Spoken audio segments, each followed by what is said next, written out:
వీళ్ళ ఉదయకాలమందు దేవుని సన్నిధానంలో ఆరాధించడానికి దేవుడికి చూపిన కృపను బట్టి దేవుని ఎంతైనా స్తుతించబద్ధమైంటున్నాం.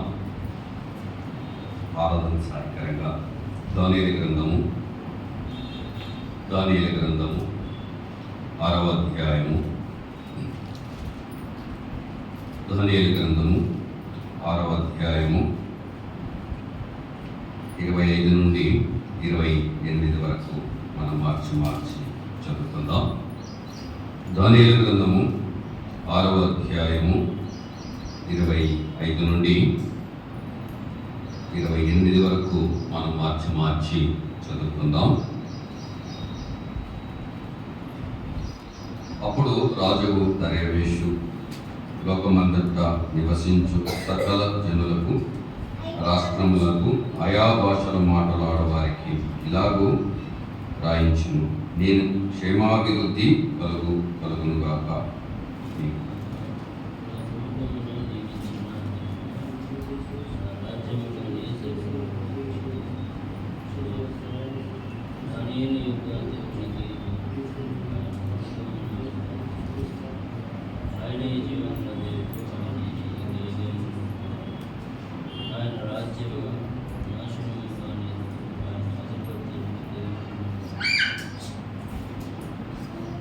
ఆయన విడిపించువాడును రక్షించువాడునై ఉండి పరమందును భూమి యందును సూచక క్రియలు ఆశ్చర్య కార్యములు చేయువాడు.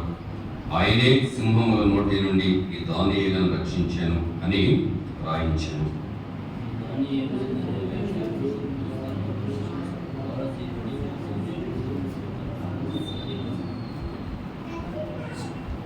వీళ్ళగా ఇక్కడ మనం చదువుకున్న లేఖన భాగాలను ఏ రాజు రాస్తుంటున్నాడండి?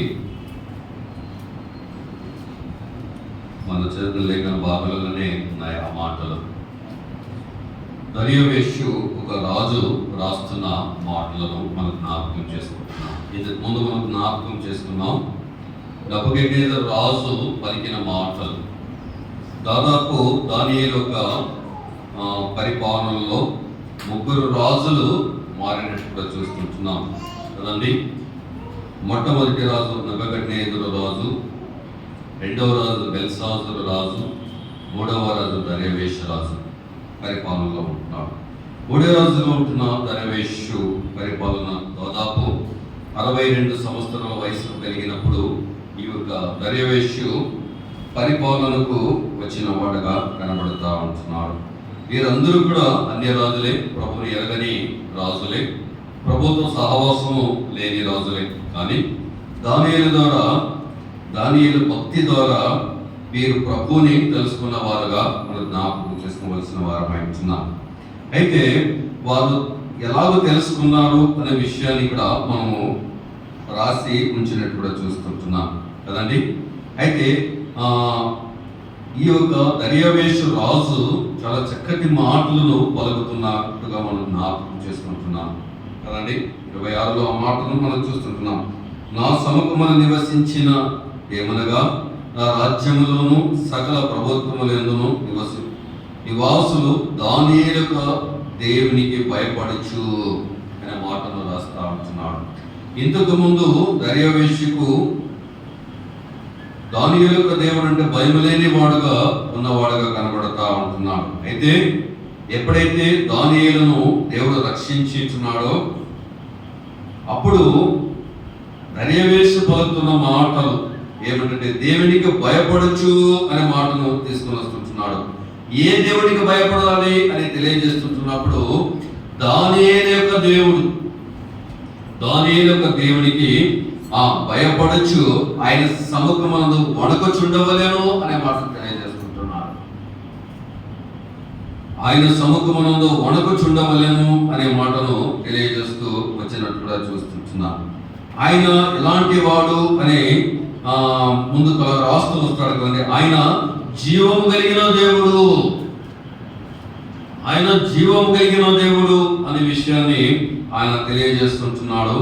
ఆయన యుగములు ఉండువాడు, ఆయన రాజ్యము నాశనము కానేరదు అనే విషయాన్ని ఒక అన్య రాజు దేవుడిని ఘనపరుస్తున్న విధానాన్ని మనం జ్ఞాపకం చేసుకోవాల్సిన వారం అంటున్నాం.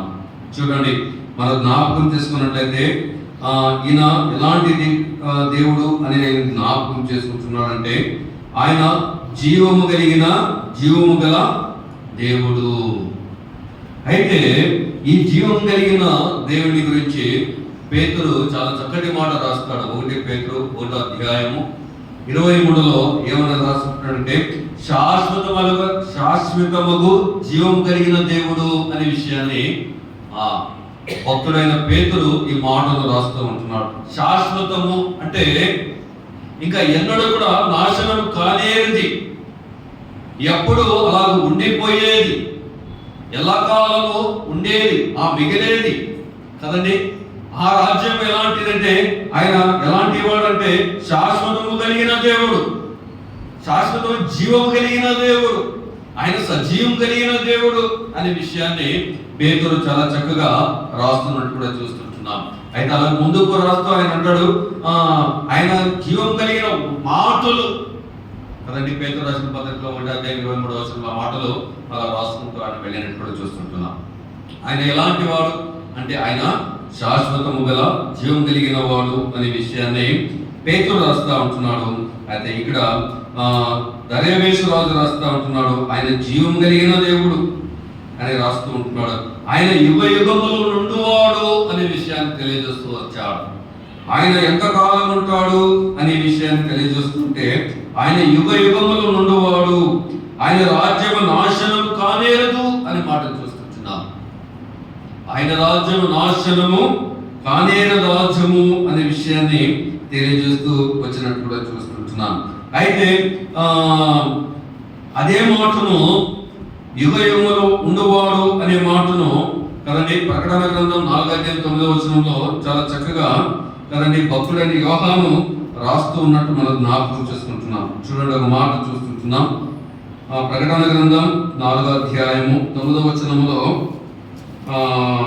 ఆ మాటను ఆయన రాస్తూ, అదే మాటను భక్తుడైన యోహాను గారు రాస్తూ ఉన్నట్టు కూడా చూస్తుంటున్నాం. 4:9 ఆయన సింహాసనముందు ఆసనుడై ఉండి యుగ యుగములో జీవించుచున్నవానికి మహిమయు ఘనతయు కృతజ్ఞతాస్తుతులు కలుగునుగా కానీ ఆ జీవులు కీర్తించుచుండగా అనే మాట చూస్తుంటున్నాం కదండి. ఇక్కడ ఏమని రాస్తున్నాడంటే, ఆ సింహాసనం మీద ఆసనుడైన ఉన్నవాడు, ఆయన ఎక్కడ ఆసీనుడిగా ఉన్నవాడంటే, ఆయన అత్యున్నతమైన సింహాసనం పైన ఆసీనుడుగా ఉన్నవాడు అనే విషయాన్ని ఆయన తెలియజేస్తూ వచ్చినట్టు కూడా చూస్తుంటున్నాం. అంతేకాదు కానీ యుగ యుగములు జీవించుచున్నవాడు అనే విషయాన్ని తెలియజేస్తూ వచ్చాడు భక్తుడైన యోహాను గారు. యుగ యుగములు జీవించుచున్నవాడు, ఆయనకి మహిమయు ఘనత కృతజ్ఞతాస్తుతులు కలుగునుగా కానీ ఆ జీవులు కీర్తించుచుండగా అనే మాట చూస్తుంటున్నాం. వారు అక్కడ పరలోకములో దేవుని ఎలా ఆరాధిస్తున్నారో, ఎలా కీర్తిస్తున్నారో, ఎలా ఘనపరుస్తుంటున్నారో, ఎలా మహిమపరుస్తుంటున్నారో ఆ విషయాలని ఆయన రాస్తూ వస్తున్నట్టు కూడా మనం జ్ఞాపకం చేసుకుంటున్నాం. అయితే ఇక్కడ మనం జ్ఞాపకం చేసుకున్నట్లయితే, ఆయన రాజ్యం నాశనం కానేది, ఆయన ఆధిపత్యం తుదమట్టుకు నుండును, ఆయన విడిపించువాడును రక్షించిన వాడునై ఉండి పరమందును భూమి యందును సూచక క్రియలను ఆశ్చర్య కార్యములు చేయువాడు, ఆయన సింహముల నోటి నుండి ఈ దానియేలును రక్షించును అని రాయించును అని మాట చూస్తున్నాం. చూడండి, ఇక్కడ మాటను తెలియజేస్తూ వస్తా ఉంటున్నాడు. ఏ మాట అంటే, ఆయన ఎలాంటి వారిని రక్షించేవాడు, ఎవరిని రక్షించిన వాడు ఆ ప్రభు అని తెలియజేస్తూ వచ్చాడు. ఎవరిని రక్షించాడు అని జ్ఞాపకం చేసుకున్నట్లయితే, సింహముల నోట నుండి ఈ దానియేలును రక్షించనని రాయించెను అనే మాట చూస్తున్నాం. అయితే అలాగూ ఉండడానికి, ఆయన రక్షించడానికి కారణాలు ఏంటి అనే విషయాన్ని మనం జ్ఞాపకం చేసుకున్నట్లయితే, పైన భాగంలో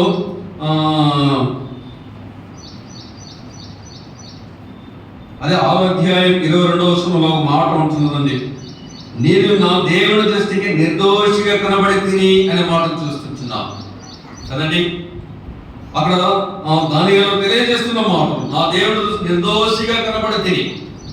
ఆయన నిర్దోషిగా ఉన్నాడు కనుకనే ఆయన రక్షించడానికి ఆ కింద బాగా ఆ మాటలో కంటిన్యూ చేసినట్లయితే, నిర్దోషిగా కనబడితేనే కనుక ఆయన తన దూతను నమ్మించి సింహములను నాకు ఏ హాని చేయకుండా వాటిని ముయించెను అనే మాట చూస్తున్నాం.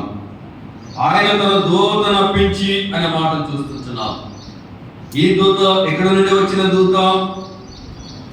ఎవరు పంపించారు అంటే, తండ్రి అయిన దేవుడు దానియేలును రక్షించడానికి తనకు దూతను పంపించిన వాడుగా చూస్తున్నాం.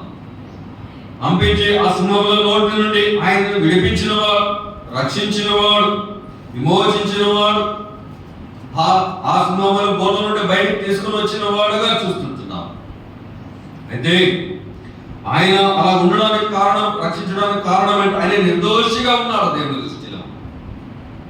అయితే ఒకసారి మనం ఆలోచన చేసినట్లయితే, మన యొక్క పరిస్థితిని మనం ఆలోచన చేసినట్టయితే, మనం నిర్దోషులం కాదు కానీ మన పాపులం, ఎన్నిక లేని వారు, మట్టివారు, దుమ్మదూడతో సమానంగా ఉన్నవారు, అయోగ్యులమో నిష్ప్రయోజకులం.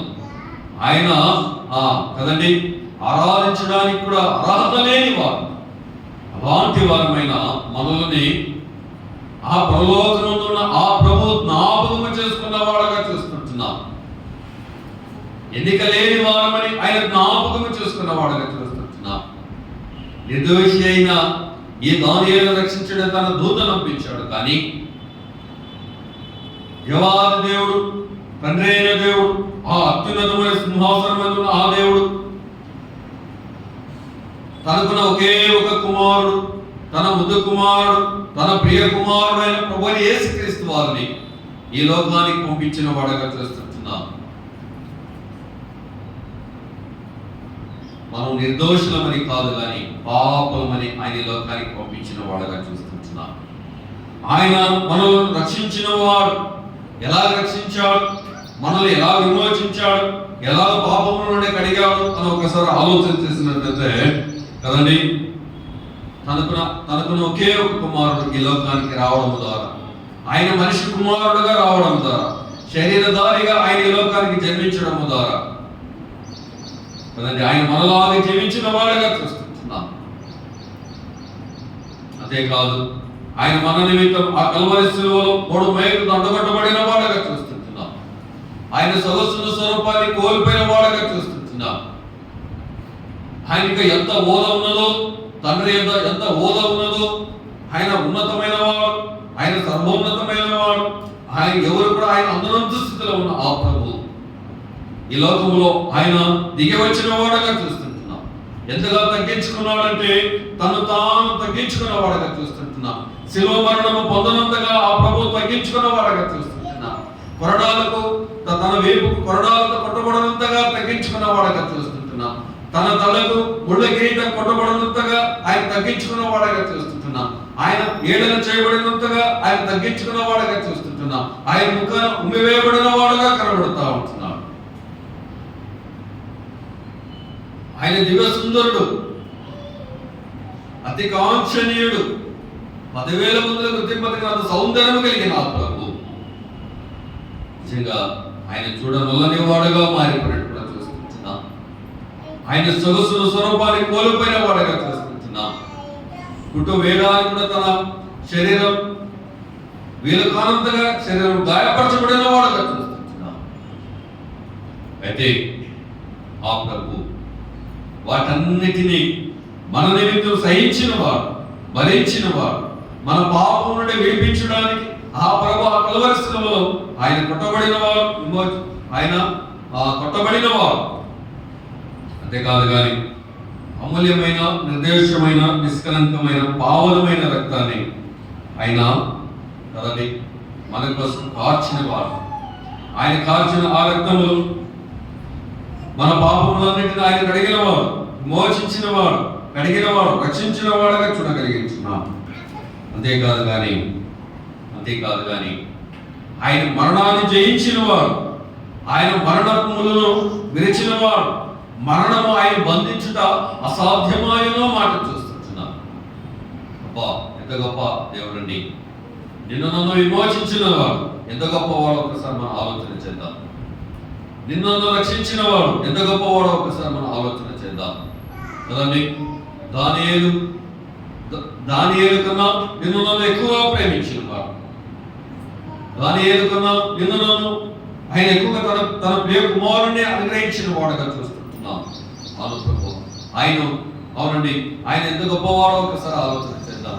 తండ్రి మాటకు జబదాటుని కుమారుడు, తండ్రి ఒక అడుగుజాలలో నడిచిన కుమారుడు, తండ్రి మాటకు తన అమూల్యమైన ప్రాణాన్ని ఆ కల్వరి శిలువలో అప్పగించిన ప్రియ కుమారుడుగా చూస్తున్నాం. ఈ ఉదయకాలమును ఏమని ఆరాధిద్దాం, ఏమని గణపడదాం, ఏమని పూజిద్దాం? దైవైతే నిజంగా ఆయన సన్నిధానంలో ఎలా నుండి ఆరాధించాలని ఆయన తెలియజేస్తున్నాడంటే, దానియేలు దేవునికి భయపడచ్చు దేవుని ఆరాధించాలని తెలియజేస్తూ వచ్చాడు. ఆయన సముఖమును వణకచ్చు ఆయన ఆరాధించాలని ఆయన తెలియజేస్తూ వచ్చినప్పుడు చూస్తున్నాడు. ఆయన ఏమని జ్ఞాపకం చేసుకున్నాడంటే, ఆయన జీవం కలిగిన దేవుడు అని ఆయన జ్ఞాపకం చేసుకున్న వాడని చూస్తున్నాడు. ఆయన ఎంతకాలం ఉన్నవాడంటే ఆయన యుగ యుగంలో ఉన్నవాడని ఆయన జ్ఞాపకం చేసుకుంటూ ఆరాధిస్తున్న వాడని చూస్తున్నాడు. ఆయన రాజ్యం నాశనం కానేరదని ఆయన తెలియజేస్తూ ఆయన ఆరాధించిన వాడగా చూసుకుంటున్నారు. అంతేకాదు కానీ ఆయన ఎలాంటి వాడంటే ఆయన విడిపించువాడు, రక్షించువాడు అని తెలియజేస్తూ ఆరాధించినట్టుగా చూస్తుంటున్నాం. అంతేకాదు కానీ పరమందును భూమి అందును సూచిక క్రియలు ఆశ్చర్యకరాలు చేయువాడని ఆయన్ని ఆరాధించినట్టు మనం జ్ఞాపకం చేసుకుంటున్నాం. పరమందును భూమి అందును ఆయన సూచక క్రియలను చేయవాడు, ఆశ్చర్యకారములు చేయవాడు అయిన దేవాది దేవుడిని ఆరాధించినట్టుగా చూస్తుంటున్నాం. అలాంటి దేవుడిని ఆరాధించి ఘనపరిచి మాయపరిచి ఆయన పూజించుగాక.